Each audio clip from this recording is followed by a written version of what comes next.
Hola, ¿qué tal? ¿Cómo estás? Es viernes, es 12 de junio y hoy, fíjate, pues me apetecía empezar contándote un cuento. El cuento en concreto se llama El zapatero y el cofre de la abuelita. Érase una vez un zapatero muy famoso que vivía en un reino donde todos hablaban mucho de honradez, de humildad, de hacer el bien, todos eran almas caritativas. El zapatero en cuestión no arreglaba zapatos, eso lo había dejado para otros menesteres, pero sí que daba lecciones constantemente y decía cosas como por ejemplo estas. Hemos aprendido entre los militantes, entre las compañeras, que ser socialista es normalmente tener muy poco y estar dispuesto a dar mucho.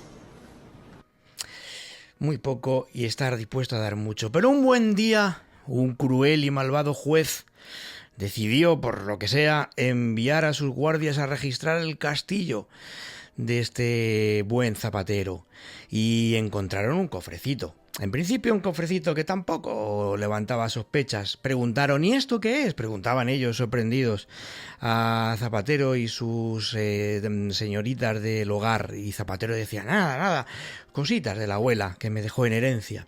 Y todos imaginaron pues lo normal, pues quizá un dedal, una medallita, un broche viejo, un reloj Casio con 12 melodías, en fin, lo que uno puede recibir de una abuelita y guardar en un cofre en casa. Así que de pronto dijeron, bueno, pues ábrelo. Entonces dijeron, es que no están las llaves, nos han perdido las llaves, parece ser, no las encontramos por ningún sitio. Y entonces los guardias dijeron, no pasa nada, tenemos una radial en el coche, la subimos, lo abrimos y ya está. Y dijeron, no, no, espera, que han aparecido, las tenemos aquí.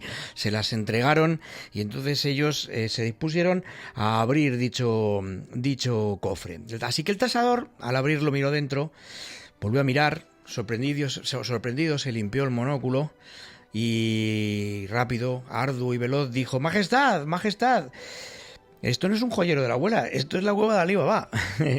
Y es que parece ser que allí habían piedras brillantes, rubíes del tamaño de chupa chups, zafiros, esmeraldas y diamantes para aburrir y hacerse una casa que ni siquiera el lobo de los 3 cerditos podía derrumbar con esos muros. Pero ellos le preguntaron obviamente al zapatero y él les decía, pues es que yo pensaba que eso valía poco, no creí que eso fuese tan caro. Y yo pensé que esto sería como mucho entre 30.000 y 50.000 maravedíes.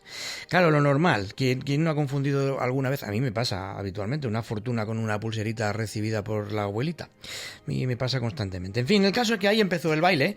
Que si era de la familia, que si no, que es antiguo, que si esto lo tenía yo guardado pero no sabía que valía tanto, no sabíamos lo que era, si es que total, nadie preguntó, nadie miró, nadie se dio cuenta. Y el cofre mientras tanto brillaba y brillaba tanto de hecho que el resplandor llegaba hasta la lejana torre del Palacio de Moncloa. Y colorín colorado, este cuento no se ha acabado porque todavía faltan muchas cosas por aparecer. Falta los orcos del argumentario, por ejemplo, faltan los duendes de la fontanería, los príncipes encantados que nunca saben nada, las hadas madrinas que colocan informes debajo de la almohada y los trovadores del reino, esos que cantan cada mañana que todo es una campaña y una casualidad o una herencia mal explicada. Pero niños y niñas, el cuento no acaba sin una buena e interesante moraleja. Y es que si en algún momento encontráis en casa una mantelería, por ejemplo, de la abuela, pues eso es una herencia, efectivamente. Pero si encontráis rubíes, zafiros, esmeraldas y diamantes por el valor del Producto Interior Bruto de Senegal, pues no llaméis a Caperucita, llamad a un tasador corriendo. Eso sí, muy rápido, que si no se os va a adelantar el lobo. Empezamos.